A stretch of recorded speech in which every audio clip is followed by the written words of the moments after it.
У школьников снова намечаются внеплановые каникулы.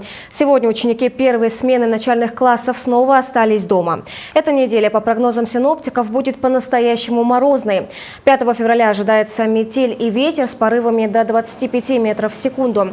А столбик термометра опустится до 30-35 градусов. 6 и 7 февраля морозы усилятся до минус 37-42, местами и до 45. Возможен туман. В таких погодных условиях департамент по чрезвычайным ситуациям рекомендует не покидать населенные пункты, воздержаться от дальних поездок, особое внимание уделить пожилым людям и детям.